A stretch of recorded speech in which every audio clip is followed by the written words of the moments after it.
ஓம் ஸ்ரீ ராகவேந்திராய நமக. மிகுந்த தைரியம் கொண்ட சிம்மராசிக்காரர்களே, இந்த செப்டம்பர் மாசத்துல உங்க ராசிநாதன் மிகவும் வலிமையாக இருக்கிறார்.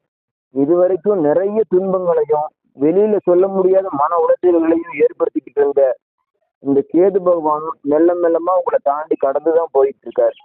12லே குரு இருக்கும் பொழுது உங்களுடைய சுகாதிபதி மற்றும் பாக்கியாதிபதி செவ்வாயும் லாப வீட்டிலே இருந்து செப்டம்பர் 18ஆம் தேதி விரைய வீட்டிற்கு வந்து நீச்சம் நிலை அடைகின்றார். அங்கே குருவுடன் இணையும் பொழுது நேச பங்கமாகி சுப விரயங்களை உங்களுக்கு தருகின்றார்.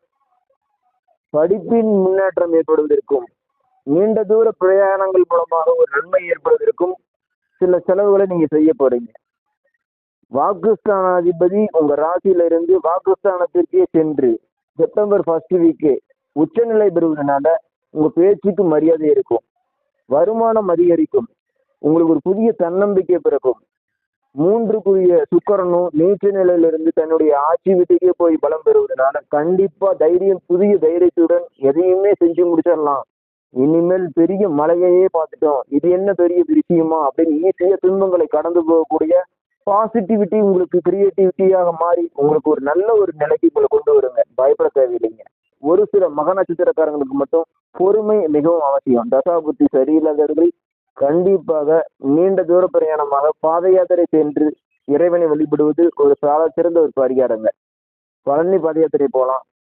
இந்த டைம்ல போகணும்னு அவசியம் இருந்தா போகலாம், தவறு கிடையாது. முருகப்பெருமாள் கண்டிப்பா உங்களுக்கு சப்போர்ட்டிவா தான் இருப்பார். நீச்சம் பெற்றாலும் அங்கு நீச்ச பங்கம் பெறுவதனால சுகாதிபதி பாக்கியாதிபதி என்ற ஒரு முறைக்காக முருகன் வழிபாடு இந்த மாசம் கண்டிப்பா அவசியமா தேவைதாங்க. வழிபடுங்க, நல்லதே நடக்கும். திருமண வரன் பொறுத்த வரைக்கும் இது வரைக்கும் ஒரு பாசிட்டிவாவே எதுவுமே ரெஸ்பான்ஸ் வரலையே, வரன்களே வரமாட்டேங்குதுன்னு தட்டி கழிச்சுட்டே போது நிறைய சிம்மராசிக்காரங்க ஃபீல் பண்றாங்க. 7க்குரிய சனி பகவானும் வகர நிலை பெற்றிருக்கிறார். சனி பகவானுடைய பார்வையும் உங்க குடும்ப வீட்டிலே குடும்பஸ்தானத்திலே விழுந்து குடும்பாதிபதி உச்சம் பெறுவதனால அந்த குருவினுடைய பார்வையும் வீரியம் கொண்ட வக்கரம் பெற்ற சனி பகவான் மேல் விழுவதனால குடும்பம் அமைப்பதற்கு ஏற்ற சாதக சூழ்நிலைகளை உங்களுக்கு இந்த மாதம் ஏற்படுத்தி தரும். புதிய வரன்கள் உங்களுக்கு வந்து சேரும், உங்களை வந்தடையும். அதை பார்த்து நீங்களும் ஒரு நல்ல ரெஸ்பான்ஸ் பண்ணுங்க, தட்டி கழிக்க வேண்டாம். படிப்படியான ஒரு வளர்ச்சிக்கு தான் உங்களை வழிநடத்திக்கிட்டு இருக்காரு இந்த அஷ்டம சனி. துன்பங்கள் மட்டுமே நிறைஞ்சிருக்கு அப்படின்னு ஃபீல் பண்ண சிம்மராசிக்காரங்களுக்கு இன்பங்களும் காத்திருக்குது அப்படின்னு நான் உறுதியா சொல்றேங்க. 26, 27, 28 ஆகிய 3 நாட்களும் கொஞ்சம் கவனமா இருங்க. சந்திராஷ்டமம் அப்படிங்கிறதுனால அடுத்த விஷயத்துல தலையிடாம இருக்கிறது நல்லது. ஆல்ரெடி நீங்க பொறுமையை கடைபிடிச்சிட்டு இருக்கீங்க, இப்ப பக்குவ நிலை அடைஞ்சிட்டீங்க.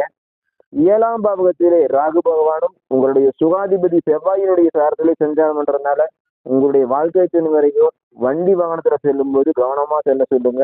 நீண்ட நேரமா டிராவல் பண்றதுக்கு இரவு நேரங்களை செலக்ட் பண்ண வேண்டாம், பகல்லையே டிராவல் பண்ண சொல்லுங்க, அதுதான் நல்லது. சில நேரங்கள்ல அவங்களுக்கு உடல் ஆரோக்கியத்துல கவனமா இருந்து பிரச்சனைகளிலிருந்து வெளியில வரத்துக்கு நீங்களும் கொஞ்சம் சப்போர்ட்டிவா இருங்க. இனிமேல் அஷ்டம சனியுடைய தாக்கமும் படிப்படியா குறைஞ்சிட்டே வந்துடும். டெய்லியுமே ஒரு 10 நிமிஷம் சின்ன சின்ன எக்ஸசைஸ் உடற்பயிற்சி செஞ்சுட்டு நீங்க டியூட்டிக்கு செய்யணும் போங்க. உங்களுடைய அன்றாட வேலைகளை செய்யுங்க, கண்டிப்பா உங்களுடைய ஆரோக்கியம் மேம்பட்டுரும். யாரை பார்த்தும் பயப்பட தேவையில்லை. தைரியத்தை எவ்வளவு பெரிய சிங்கம் மாதிரி கட்டிக்கிட்டு இருந்த சிம்மராசிக்காரங்க இப்ப பக்குவ நிலை அடைஞ்சு அமைதியா இருக்கிறோம், மறுபடியும் மீண்டு வந்துருவோமா அப்படின்னு ஒரு எண்ணம் உங்களுக்கு ஓடிக்கிட்டு இருக்கும். கண்டிப்பா மீண்டு வந்துடலாம். இது எல்லாமே உங்களுக்கு வாழ்க்கையில ஒரு பாடம் தாங்க. எதையுமே இறைவன் தேவையில்லாம உங்களுக்கு சம்பவங்களை நிகழ்த்துவதில்லை, காரணங்கள் உண்டு. அந்த காரணங்கள் உங்களுக்கு படிப்பினைகளாக மாறும். நல்லதே இனிமேல் வரக்கூடிய நாட்கள் நல்லதாகவே இருக்கும். இந்த மாசத்தில் தேவைக்கு ஏற்ப அதிக வருமானமே உங்களை வந்தடையும், நல்ல பெயரும் கிடைக்கும், குடும்பத்தில் ஒரு அமைதி மேம்படும். வருமானம் அதிகரித்ததுனால உங்களுக்கு அமைதி, மன அமைதியும் மன நிம்மதிக்கு ஏற்ப உங்களை வழிநடத்தும். எல்லாமல்ல ஈசன் உங்களை வழிநடத்துவார். ராசிநாதன் சூரியனுடைய வழிபாடும் செவ்வாய் பகவான் வழிபாடும் செய்வது இந்த மாதம் மிகவும் நல்லது. நன்மையே உங்களுக்கு நடக்கும். மிக்க நன்றி. ஸ்ரீ லட்சுமி நாராயணா ஜோதிடம் யூடியூப் சேனலை சப்ஸ்கிரைப் செய்து உங்களுக்கு ஆதரவு தருங்க. மிக்க நன்றி. வாழ்க வளமுடன்.